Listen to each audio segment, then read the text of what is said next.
Hi friends, welcome to Suriyanila vlogs. இன்றைக்கி பார்த்திங்கன்னா சூப்பரான ரசம் ரெசிபி தான் பார்க்க போகிறோம்.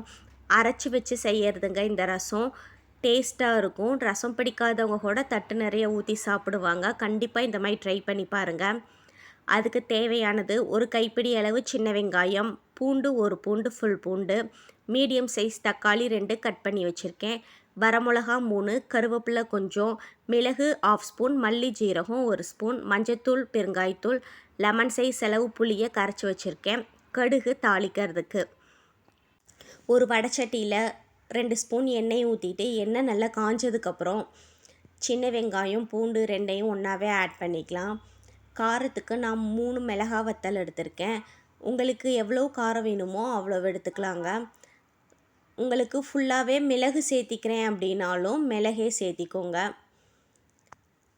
தலை ரசம் செய்கிறோம் அப்படின்னா ஃபஸ்ட்டே நம்ம என்ன தலை எடுக்கிறோமோ, தூதுவளை, மணத்தக்காளி கீரை எந்த தலை எடுக்கிறோமோ அதை ஃபஸ்ட்டு போட்டு வதக்கிட்டு அதுக்கப்புறம் இதில் இருக்கிற ஐட்டம் எல்லாமே அப்படியே போட்டு வதக்கலாம். அவ்வளவுதான், வேறு எதுவும் டிஃப்ரெண்ட் இல்லை. அடுத்து மீடியம் சைஸ் தக்காளி 2 கட் பண்ணி வச்சுருக்கேன், அதையும் போட்டு நல்லா வதக்கலாம். இது நல்லா வதங்கினதுக்கப்புறம் நம்ம எடுத்து வச்சுருக்கிற மல்லி ஜீரகம் மிளகு அது எல்லாத்தையுமே ஆட் பண்ணிவிட்டு அடுப்பை ஆஃப் பண்ணிடலாங்க. இது நல்லா ஆறுனதுக்கப்புறம் நம்ம ரொம்ப நைஸ் பேஸ்ட்டாக அரைச்சிக்கலாம். அப்போ தான் ரசம் நல்லாயிருக்கும். கொஞ்சம் முறப்பாக இருந்தால் நல்லா இருக்காது, நல்லா நைஸாக அரைச்சிக்கலாம். இப்போ அதே பேனில் 1 ஸ்பூன் எண்ணெய் ஆட் பண்ணால் போதும். ஃபஸ்ட்டே நம்ம 2 ஸ்பூன் எண்ணெய் ஆட் பண்ணியிருக்கோம். எண்ணெய் சேர்த்திட்டு அடுத்து கடுகு போட்டு பொரிஞ்சதுக்கப்புறம் நம்ம அரைச்சி வச்சுருக்கிற பேஸ்ட்டையும் ஆட் பண்ணிக்கலாம்.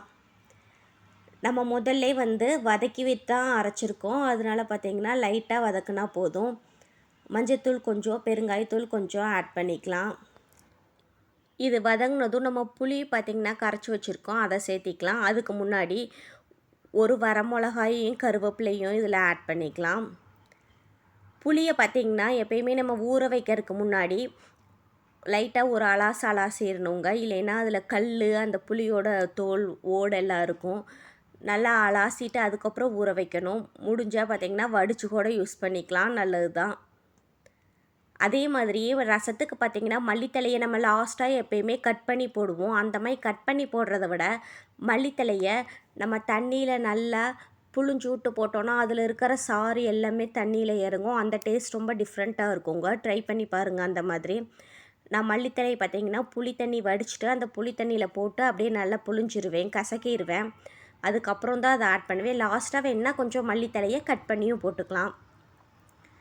எவ்வளோ புளிப்பு வேணுமோ அந்த அளவுக்கு தண்ணி ஆட் பண்ணிவிட்டு ஒரு கொதி விட்டு இறக்கிட்டிங்கன்னா அவ்வளவுதான், தக்காளி ரசம் ரெடிங்க, அரைச்சி வச்சது.